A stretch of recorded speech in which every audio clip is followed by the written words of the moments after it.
Assalamualaikum warahmatullahi wabarakatuh. Kami dari kelompok 2 yang dimana anggotanya ada Ayu Rizka Putri Utami, Nuriza Rahmawati, dan Pika Yulianti. Kami akan mempresentasikan hasil kerja kelompok kami.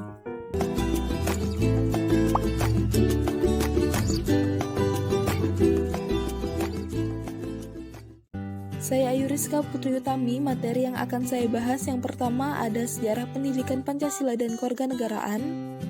Yang kedua yaitu pengertian pendidikan Pancasila dan kewarganegaraan. Yang ketiga yaitu fungsi pendidikan Pancasila dan kewarganegaraan.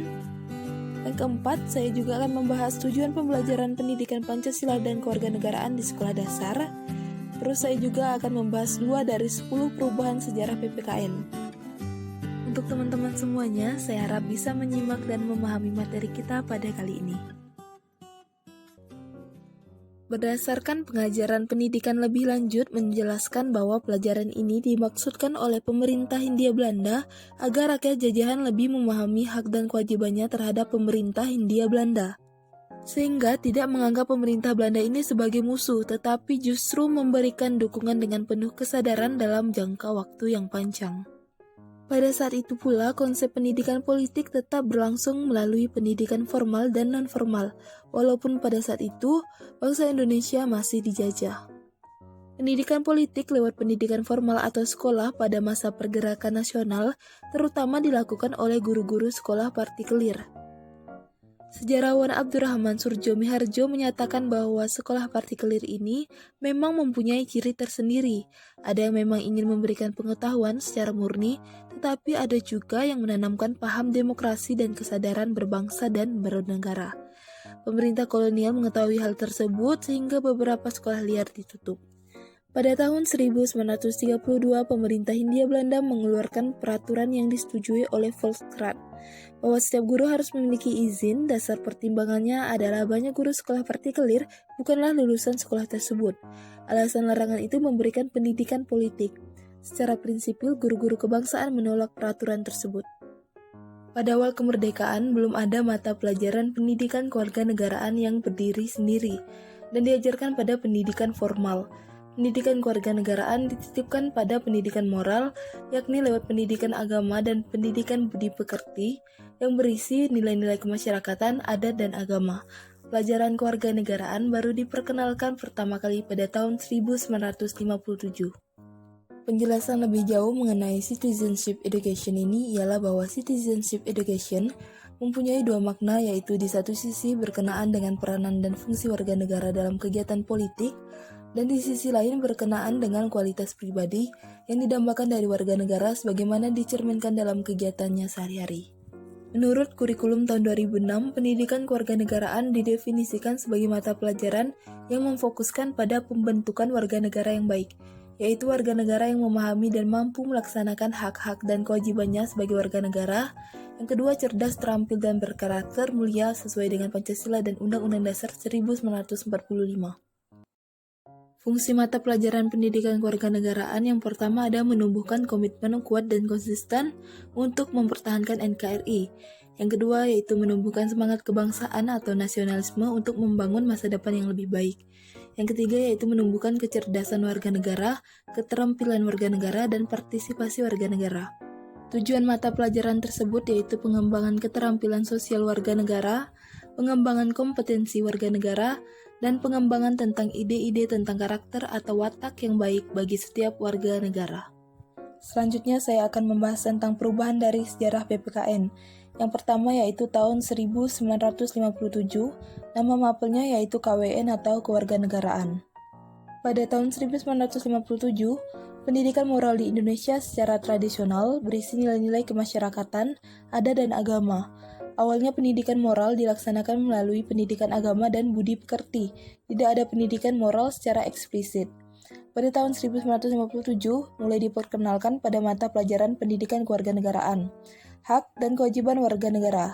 Di samping itu, dari sudut pengetahuan tentang negara diperkenalkan juga mata pelajaran tata negara dan tata hukum.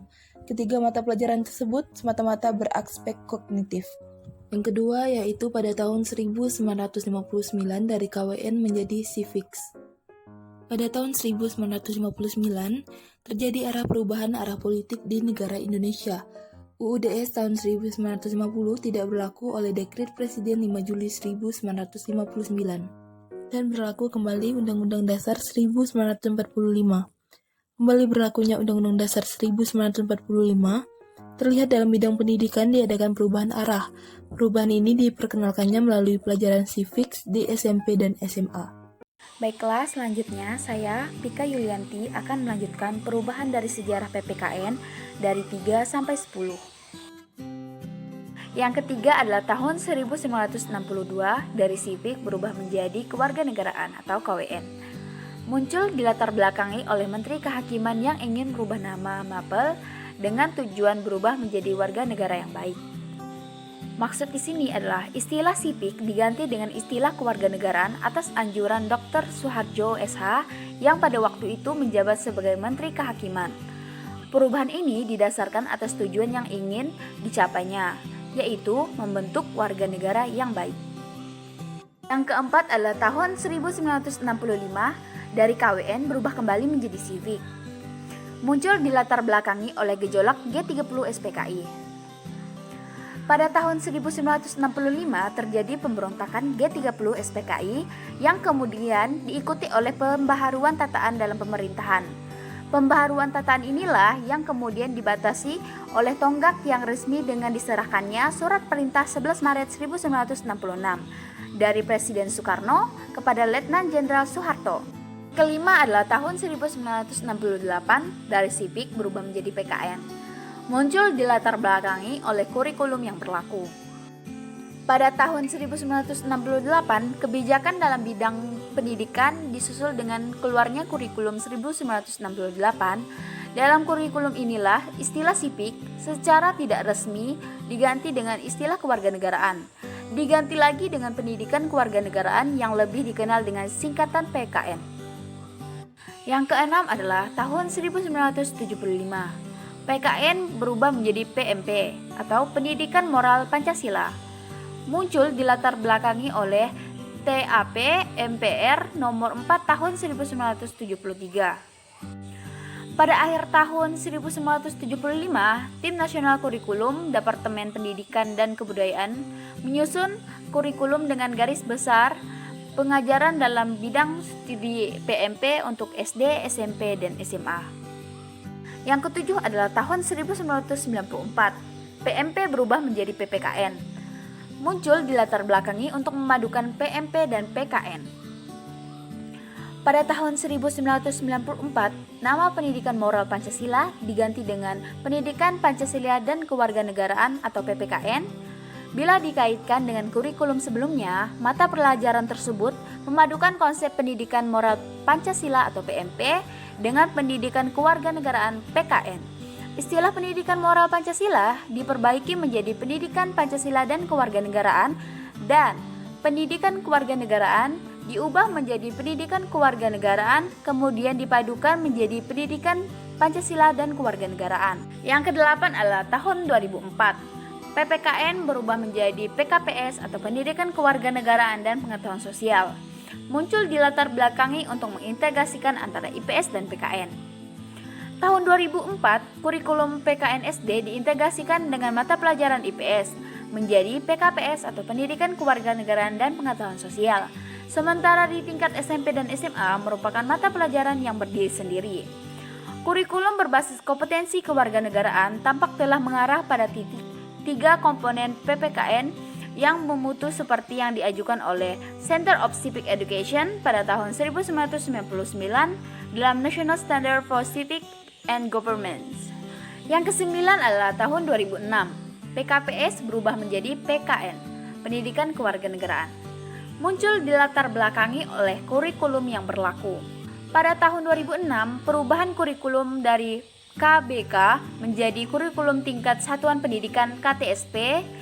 Dalam kurikulum ini, PKN di sekolah dasar tidak lagi terintegrasi dengan mata pelajaran IPS, melainkan berdiri sendiri menjadi mata pelajaran PKN.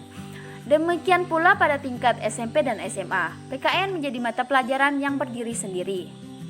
Yang terakhir adalah tahun 2013. PKN berubah menjadi PPKN pendidikan Pancasila dan kewarganegaraan sesuai dengan ketetapan pemerintahan dan kurikulum 2013 yang berlaku saat ini.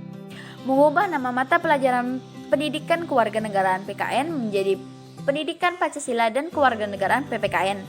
Menempatkan mata pelajaran PPKN sebagai bagian utuh dari kelompok mata pelajaran yang memiliki misi khusus mengkokohkan bangsa, mengorganisasikan SKKD dan indikator PPKN secara nasional dengan memperkuat nilai dan moral Pancasila, nilai dan norma Undang-Undang Dasar NKRI tahun 1945, nilai dan semangat Bhinneka Tunggal Ika, serta wawasan dan komitmen Negara Kesatuan Republik Indonesia. Baiklah, saya Nuriza Rahmawati akan melanjutkan materi. Materi yang akan saya sampaikan yaitu ada misi mata pelajaran PPKN, ruang lingkup mata pelajaran pendidikan kewarganegaraan menurut kurikulum 2006, dan kesimpulan. Nah, langsung saja kita ke misi mata pelajaran PPKN. Mata pelajaran PPKN ini memiliki 3 misi sebagai berikut. Pertama, misi Conservation Education, yakni mengembangkan dan melestarikan nilai luhur Pancasila. Yang kedua, misi Social and Moral Development, yakni mengembangkan dan membina murid yang sadar akan hak dan kewajibannya, taat pada peraturan yang berlaku, serta berbudi pekerti luhur. Yang ketiga, misi Social Civic Development, yakni membina murid agar memahami dan menyadari hubungan antar sesama anggota keluarga, sekolah, dan masyarakat, serta dalam kehidupan berbangsa dan bernegara. Ketiga misi tersebut menunjukkan bahwa mata pelajaran PPKN ini lebih mencerminkan tradisi transmisi kewarganegaraan atau citizenship transmission yang berdasarkan pada yang pertama, filsafat pendidikan atau perennialism yang menekankan pendidikan untuk melestarikan nilai-nilai. Yang kedua, filsafat essentialism yang menekankan pada pengembangan nilai-nilai esensial. Nah, nilai-nilai budaya bangsa yang dikembangkan di dalam kurikulum PPKN tersebut antara lain kerapian kasih sayang, kebanggaan, tolong-menolong, keyakinan, kepuasan hati, dan masih banyak lagi. Nah, selanjutnya kita masuk ke ruang lingkup pendidikan kewarganegaraan menurut kurikulum 2006. Yang pertama ada persatuan dan kesatuan bangsa, yang meliputi hidup rukun dalam perbedaan, cinta lingkungan, kebanggaan sebagai bangsa Indonesia, Sumpah Pemuda, keutuhan Republik Indonesia, partisipasi dalam pembelaan negara, sikap positif terhadap Negara Kesatuan Republik Indonesia, keterbukaan dalam jaminan keadilan. Yang kedua ada norma hukum dan peraturan yang meliputi tertib dalam kehidupan keluarga, tata tertib sekolah, norma-norma yang berlaku di masyarakat, sistem hukum dan peradilan nasional, hukum dan peradilan internasional. Yang ketiga ada hak asasi manusia yang meliputi hak dan kewajiban anak, hak dan kewajiban orang tua dan masyarakat, dan perlindungan. Yang keempat ada kebutuhan warga negara yang meliputi hidup gotong royong, harga diri sebagai warga masyarakat, kebebasan berorganisasi, kemerdekaan mengeluarkan pendapat, menghargai keputusan bersama, prestasi diri, persamaan kedudukan warga negara. Yang kelima ada konstitusi negara, yaitu yang meliputi proklamasi kemerdekaan dan konstitusi yang pertama. Hubungan dasar negara dan konstitusi yang pernah digunakan di Indonesia. Yang keenam adalah kekuasaan politik yang meliputi pemerintahan desa dan kecamatan, pemerintahan daerah dan otonomi, pemerintahan pusat, demokrasi dan sistem politik, budaya demokrasi menuju masyarakat madani, sistem pemerintahan, pers di dalam masa demokrasi. Yang ketujuh ada Pancasila yang meliputi kedudukan Pancasila sebagai dasar negara dan ideologi negara, proses perumusan Pancasila sebagai dasar negara, pengamalan nilai-nilai Pancasila dalam kehidupan sehari-hari, Pancasila sebagai ideologi negara, dan Pancasila sebagai ideologi terbuka. Yang ke-8 dan yang terakhir itu ada globalisasi yang meliputi globalisasi di lingkungannya, politik luar negeri Indonesia di era globalisasi, dampak globalisasi, hubungan internasional dan organisasi internasional, serta mengevaluasi globalisasi. Nah, kesimpulan dari materi yang telah kami sampaikan adalah bahwa sejarah pendidikan kewarganegaraan di Indonesia itu dimulai pada tahun 1957 saat pemerintahan Soekarno atau yang lebih dikenal dengan istilah civics. Penerapan civics sebagaimana dalam pelajaran di sekolah-sekolah dimulai pada tahun 1961 dan kemudian berganti nama menjadi Pendidikan Kewargaan Negara pada tahun 1968. Nah, dari tahun 1957 itu sampai tahun 2013 ada 10 kali perubahan-perubahan dalam perkembangan sejarah. Nah, demikian presentasi video yang telah kami buat. Wassalamualaikum warahmatullahi wabarakatuh.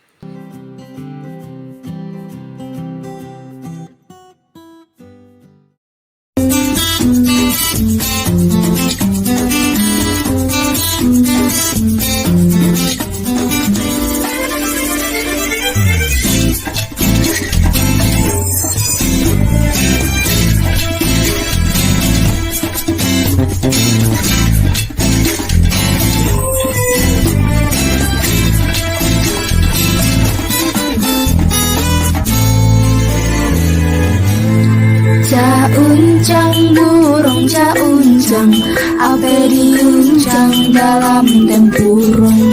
Anak dari supan ngan bujang, caca ke dapur incium puntung. Uncang burung uncang, ape diuncang dalam tempurung. Anak dari supan kan bujang, caca ke dapur melantung-lantung. Kau usah nak supan, melihat bang hitam datang naminang. Sisa nong nang abang kanan jalingan, ong adik nang busuk tawa di kulong. Oi uncang burung uncang, ape diuncang dalam tempurung.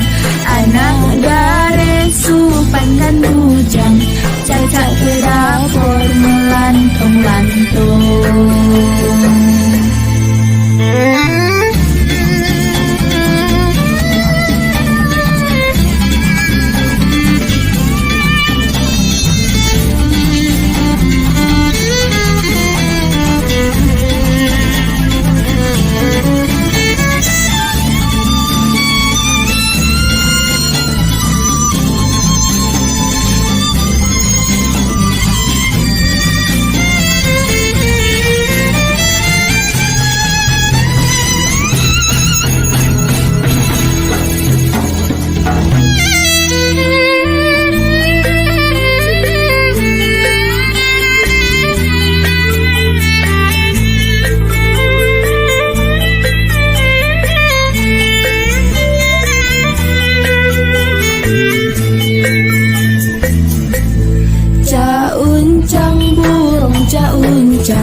Ape diuncang dalam tempurung.